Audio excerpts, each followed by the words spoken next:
DJ Kule FM. Gusesagura n'ubupfapfa. Zirikana ko iyo mbimenya ari ijambo ribi maze ukoreshe neza imari yawe. Radio Imanzi 105.1 FM. Munyarwanda, isuku ni isoko y'ubuzima. Zirikana ko isuku ku bagize umuryango wawe ari inshingano zawe. Isuku kuri buri munyarwanda, igihugu kizira indwara. Radio Imanzi 105.1 FM. We got you updated. This is Radio Imanzi News in English.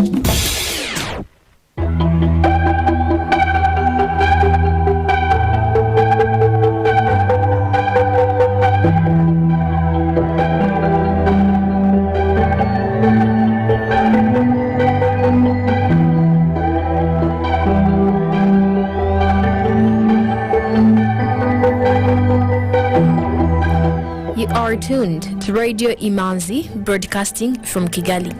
Here is the news in English, brought to you by Fiona Umuganwa. The headlines.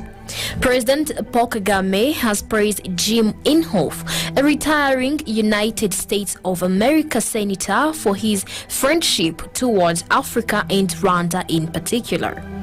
The National Electoral Commission says democratic governance is deeply rooted in Rwanda, as the Rwandan electoral process has never resulted in riots.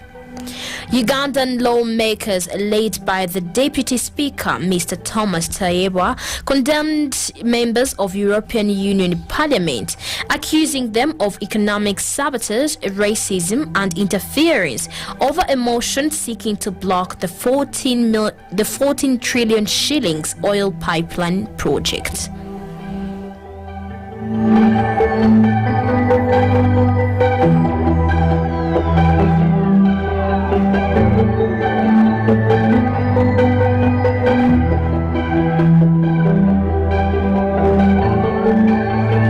Welcome back.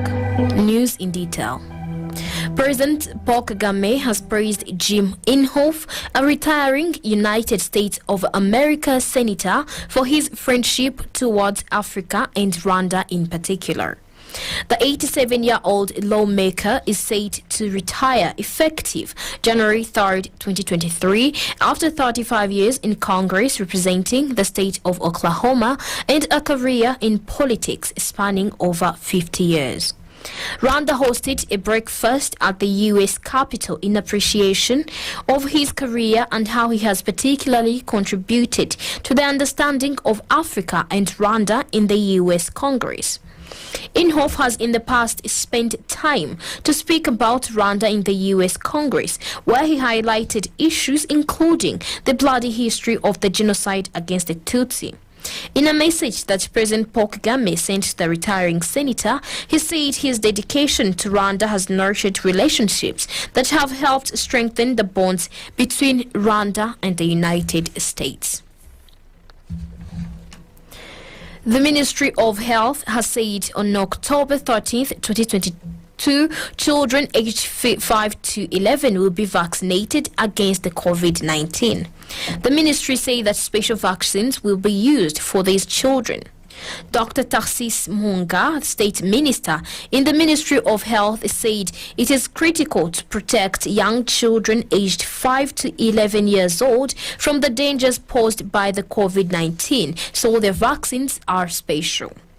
So far, those over the age of 12 in Rwanda who have received 2 COVID-19 vaccinations are 99%. Those over the age of 18 who have received a booster shot are above 70%. And those who have received the second booster shot are 30%. The National Electoral Commission says democratic governance is deeply rooted in Rwanda, as the Rwandan electoral process has never resulted in riots. This commission has called on Rwandans to continue carrying out their civic duties to ensure that democratic values are upheld. According to the Executive Secretary of the Electoral Commission, Charles Munyaneza, democracy has succeeded in Rwanda because of our morals and civic values. He used Rwandan elections as an example, saying there have never been riots or rivalry between candidates in any of the country's elections. Residents of Kazirangara Model Village in Nyabihu district have requested assistance from authorities in renovating their homes, which they say are getting old. They say the heat has destroyed the roofs, particularly in the kitchens and areas near and around them.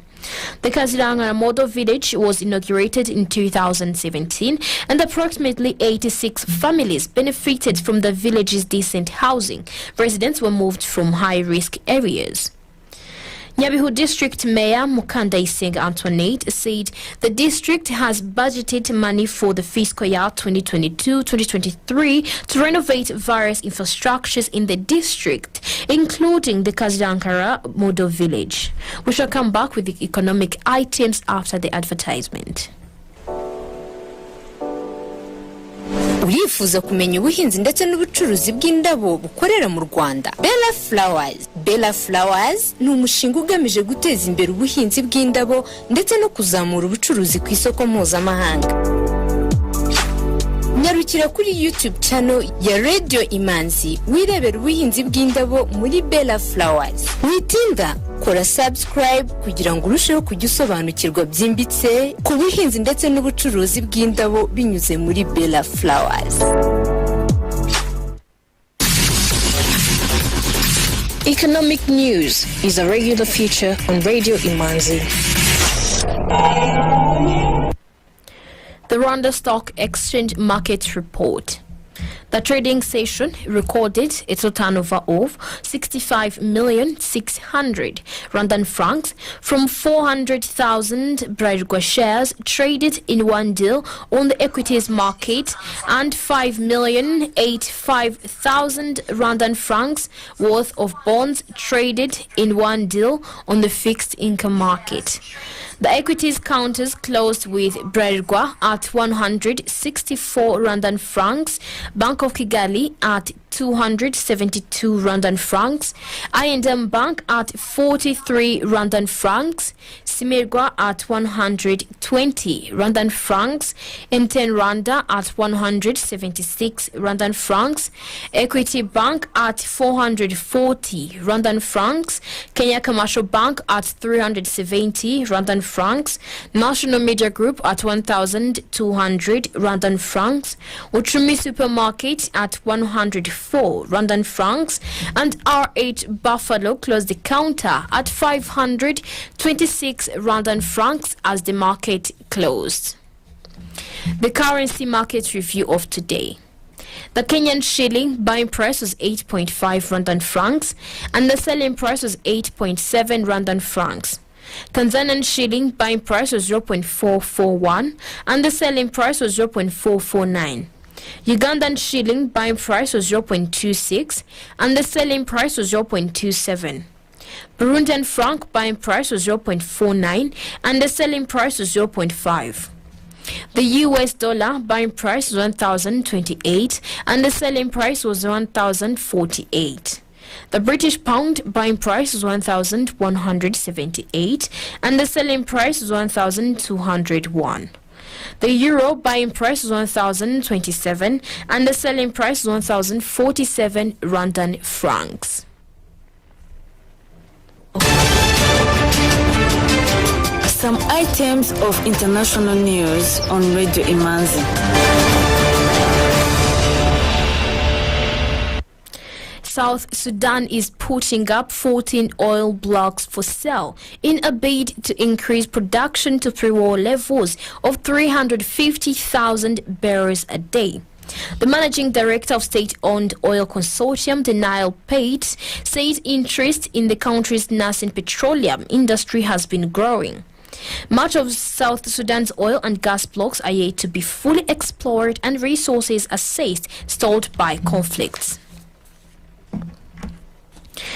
Ugandan lawmakers, led by the Deputy Speaker Mr. Thomas Tayebwa, condemned members of European Union Parliament, accusing them of economic sabotage, racism and interference over a motion seeking to block the 14 trillion shillings oil pipeline project. The European Union Parliament voted on a motion for a resolution to stop the construction of the East African crude oil pipeline, citing human rights violations and the negative environmental effects of the project both in Uganda and Tanzania. The European Union parliamentarians advised member countries not to render any diplomatic and financial support to Uganda-Tanzania oil pipeline project. Mr. Tayeba's statement reads that the motion seeks to curtail the progress of Uganda's oil and gas developments and by extension the country's socio-economic growth and development.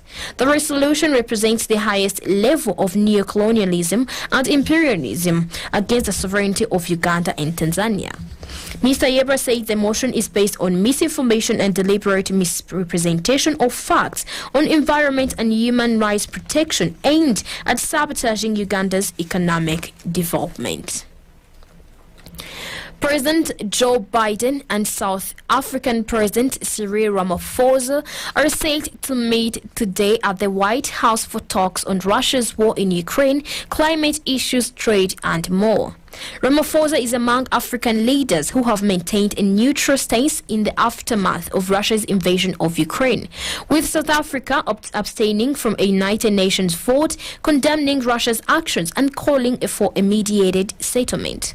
South Africa's International Relations Minister Naledi Pandor said Ramaphosa would emphasize the need for dialogue to find an end to the conflict during his meeting with Biden and in separate talks with Vice President Kamala Harris. Climate change likely increased rainfall by up to 50% in two southern Pakistan provinces late last month, but global warming was not the primary cause of the country's catastrophic flooding, which killed more than 1,500 people, according to a new scientific analysis. The study's senior author Federico Otto, a climate scientist at Imperial College London, said Pakistan's overall vulnerability, including people living in danger, is the primary cause of the disaster, which submerged one-third of the country at one point. But climate change also plays a really important role here. He said the still ongoing humanitarian crisis has many components, some meteorological, some economic, some societal, some historic, and some construction-related. Add to that a lack of weather records going back far enough in time. With that, we come to the end of tonight's edition.